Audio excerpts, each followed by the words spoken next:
Mixed emotions. Hindi ko alam kung matutuwa ba ako dahil kusa na lamang siyang umalis o malulungkot.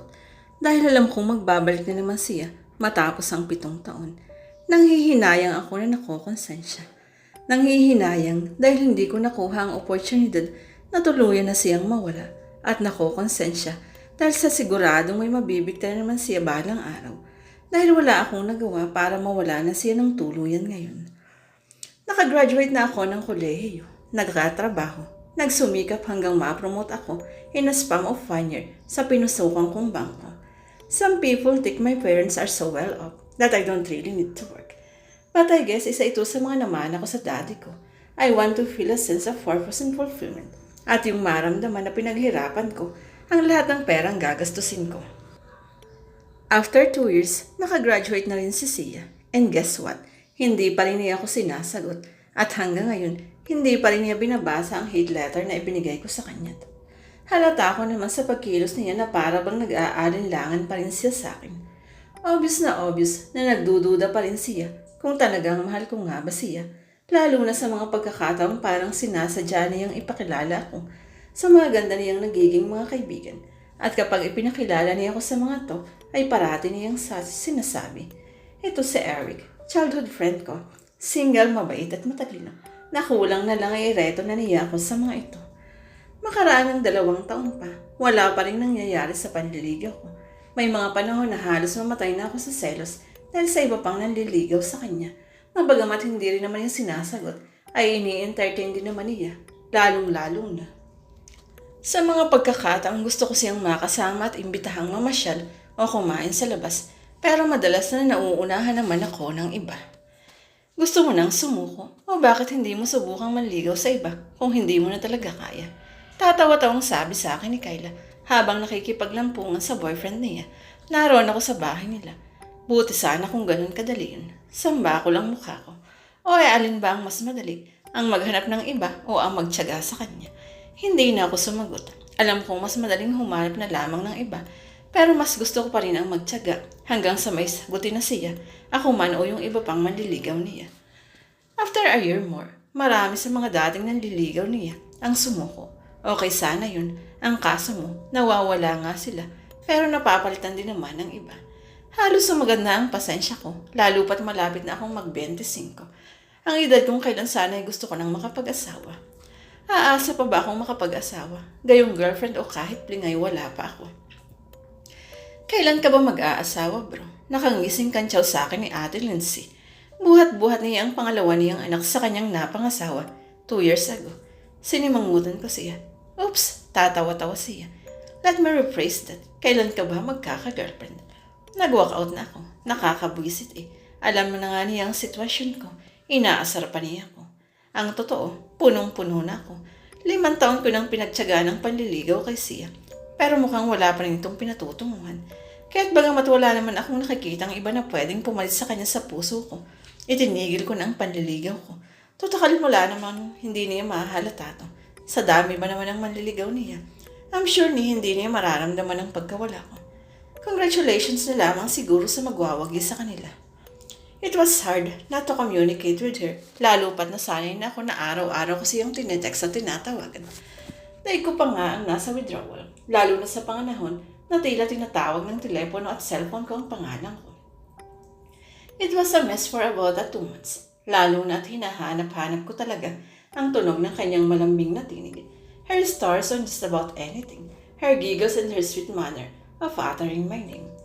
Hindi naman naging kami, pero daig ko pang nanggaling sa breakup from a long-term relationship. Alam niyo ba yung feeling na ayokong makaririnig ng love songs? Ayokong may naglalampungan sa harap ko. Ayokong nakakakita ng mga taong magka-holding hands. Ayokong nakakarinig ng salitang I love you. Lalo na kapag dinududungan pa ito ng salitang forever. Forever. I-forever niyo ang mukha niyo. Walang forever. Mga buwisit kayo. Ang lahat ng sama ng loob ko ay binuntun ko na lamang sa aking trabaho. I benefited from it when I got promoted as a regional manager after 6 months without Sia in my life. Kung minsan kapag nag-iisa ako, lalo na sa mga gabing hindi talaga ako dalawin ng antok, kahit na pagod na ako, naiisip ko pa rin si Sia. Kumusta na kaya siya? Wow, It's been half a year, pero mukhang hindi na nga niya namalayan ang paglayo ko sa kanya. Ang sakit, tagos sa puso.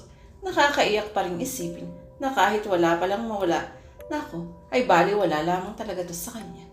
Mabuti na lang pala at binago ko ang number ko, maging ang email address ko.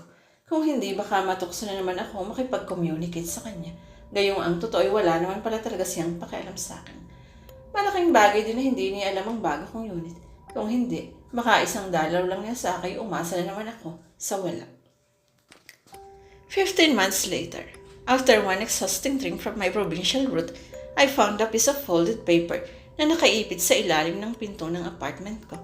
Kaya naman hindi ko pa man din naaanlak ang pinto'y kinuha ko muna yun at binaklat. It was a familiar letter on my own handwriting. Sa ibabaw ng sulat ay may nakadikit na post-it note kung saan ay nakalagay ang mensaheng, "You lose." It was Sia's handwriting. Lumingali nga ako sa kaliwa. Nobody was there. Luminga ako sa kanan, and there she is standing with her huge sweet smile in her pretty pink dress. Nakala ko ba hindi ka susuko? Tatawa-tawang sabi niya habang lumalapit sa akin. Nakatulala ako. Hindi ako magpaniwala sa nakikita ko. Yun ang nakalagay dyan sa hate letter mo, diba? Let me see. Kinuha niya ang sulat mula sa aking kamay. Tinanggal ang post-it note at saka nagbasa ng malakas. Dear Sia, I apologize in advance kung hindi ito aabot sa minimum words required. Hindi naman kasi ako writer. Sumulyap siya sa akin. Ngumiti bago muling itinuon ang tingin sa kanyang binabasa. Since hate letter ang hiningi mo, let me say this to you. You suck. Yes, Sia. I hate you because you suck. Napatawa siya, bagamat nakatuon pa rin naman ang kanyang mga mata sa kanyang binabasa. Bakit kasi kung kailan gusto na kita, ngayon ka pa humiling ng hate letter? Kung gagawin ko namang love letter to, baka sabihin mo naman bobo ako dahil hindi ako marunong sumunod sa instruction.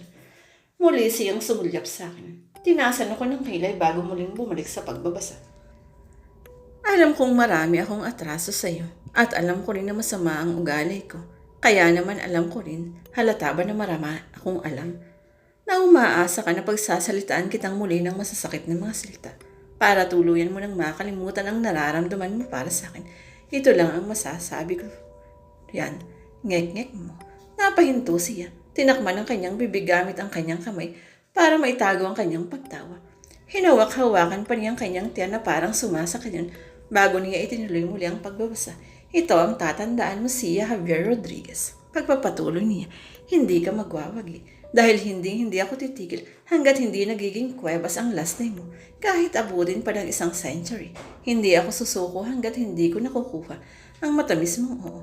At kung nababasa mo na to, gusto kong malaman mo, nalintik lang ang walang ganti. Humanda ka, dahil ibabalik ko na sa iyo ang lahat ng pagmamahal na ibinigay mo sa akin mula sa simula.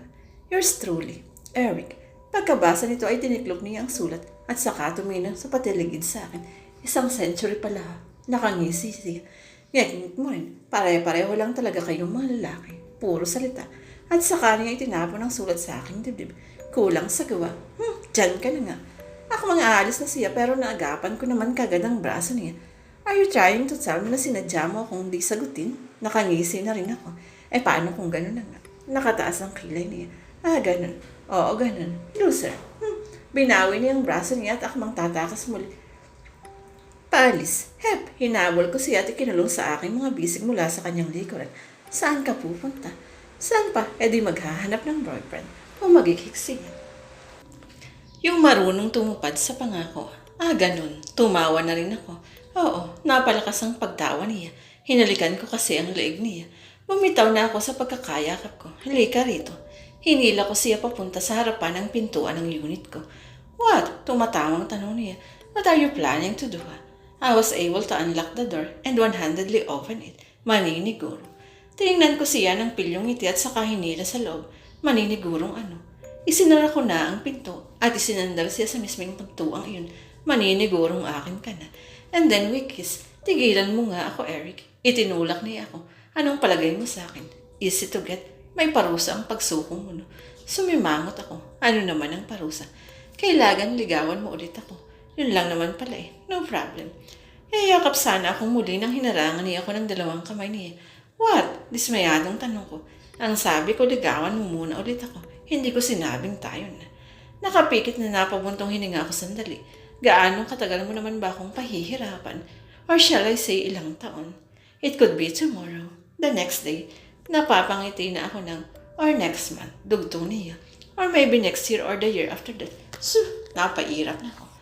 Depende kung kailan ko maramdaman mula sa'yo na mahal mo nga talaga ako. What do I need to do then? I don't know. Surprise me.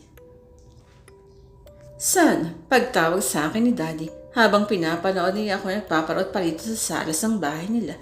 He was reading a broadsheet newspaper on the side. Napahinto ako at nilingon siya. Po, may problema ka ba? Po, you heard me. Muli siyang tumin sa kanyang broadsheet. He scanned a page, turned it, and then looked at me again. Sabihin mo na, pera ba? No, I went on walking to and fro. Trabaho. No, babae. Napahinto ako sa paglalakad at saka ako siya sinulyapan. What? Sinipat niya ako while looking back and forth sa binabasa niya. Pinisil-pisil ko ang magkabila akong kamay. Tensionado. Sit down. Inginuso niya ang kanyang tabihan. Sumunod naman ako. Sino ba ang problema mo? Yung bago o yung luma? Wala naman po akong bago eh. So yung luma, may iba pa po ba? Natawa siya at umiling-iling. So anong problema mo sa luma? Akala ko ba'y sumuko ka na? Sandali akong natahimik. I thought so to. Then what happened? She came to me and told me that she was just actually testing me. Napakunot na o siya. Testing you? Para saan naman? Well, mahabang kwento. Pero to sum it all up, nung mga panahon na alam niyo na, nung may problema pa kami, she asked me to write a hate letter for her. Hate letter? He gave me that confused look. I know it's worded, but that's exactly what she asked me to write. Did you made her one? Yes, but not exactly. Muli siyang napakunot noo. What do you mean by not exactly? Dad, I can tell you the details of the letter, okay? Pero para maintindihan mo ang problema ko, sasabihin ko sa iyo kung anong connection ng sulat na yun sa problema ko. Nakapagbitaw kasi ako ng pangako sa kanya na hindi ko titigilan ang panliligaw ko sa kanya kahit naabutin pa ng 1 century. Napahinto ako para subukin ang naintindihan ba niya ang pinagsasasabi ko. And then, alam niyo na naman ang nangyari, di ba? Nagtyaga ako, hindi lang buwan kundi taon. Muli akong huminto para hintayin ang reaksyon niya. So, I got tired, so I eventually stopped courting her. Parang nag-isip siya sandali bago niya muling binuklat ang broadsheet na binabasa. So, hindi mo natupad ang 1 century, ganun ba? Ganun na nga po. So, anong problema mo ngayon? Dire-diretso lamang siya. Sa pagbabasa, nagbuntong hininga ako. Ang problema ko, nagkita kaming muli 2 days ago. Pinuntahan niya ako sa bahay. Bigla niyang ibinaba ang dyaryo at saka ibinulalas ang, really? Bago niya ibinalik ang atensyon sa pagbabasa. After you broke your promise, so bakit ka raw niya pinuntahan? Medyo naiinis man sa naging reaksyon ng komento ni Daddy. Pinaliwan ako na lamang ito. Just to tell me that she only tested me kaya hindi niya ako sinasagot and that failed to fulfill my promise. Huminto akong muli para hintayin ang kanyang reaksyon pero hindi naman yun dumating. Mukhang na-will siya sa kanyang pagbabasa. Dad, pag-antala ako sa kanya. Wait, what? Sinulyapan niya lamang ako at muling tumingin sa dyaryo. Are you not going to say anything? Or should I say did you even heard or understand anything I said? What do you expect me to say, son? You made a promise to her. She tested you. You broke it and then one day she came to tell you what you exactly broke. Did I miss anything? Oh, mukhang totoo nga ang chismis na may photographic memory ang tatay ko. I was hoping to get some feedback, you know. Tiniklop na niya ang dyaryo bago niya ako matamang tinignan. What do you want to hear? Dad naman eh. Tumayo na ako habang kakamot-kamot sa ulo. Anong dad naman? You blow it. You know you did. She also knows you did. And then one day she came to you to let you know how you blow it. What do you want me to say? Unless there's some details that you haven't told me yet. Muli akong umupo sa kanyang tabi. She what? She gave me another chance to court her again. Natawa si Dad. Really? Naaasar talaga ako kapag gano'n ang nagiging reaksyon niya. Bakit naman po ganyan ang reaksyon niyo? Are you not supposed to be happy for me? I'm sorry, son. Hindi lang ako makapaniwala na gano'n. Napakunot na ako. Na anong gano'n? Na gano'n kaniya, kagusto. Muli akong tumindig at suka tumayo sa kanyang harapan. Hindi ko nga siya mapasagot, diba? Ngumiti muna si Dad bago siya tumayo para tapigin ang aking balikat. Do you want to know one of the men sad truths about women, son? What? You can never really understand them unless you know how to read between the lines. What exactly do you mean by that? Hindi mo ba napapansin? Mas madalas kapag tinatanong mo ang isang babae kung ano ang tunay niyang nararamdaman, ilan lamang ang magsasabi sa iyo ng totoo. at look him in a very confused manner. Pero bakit po ganun sila? You tell me, tumawa siya.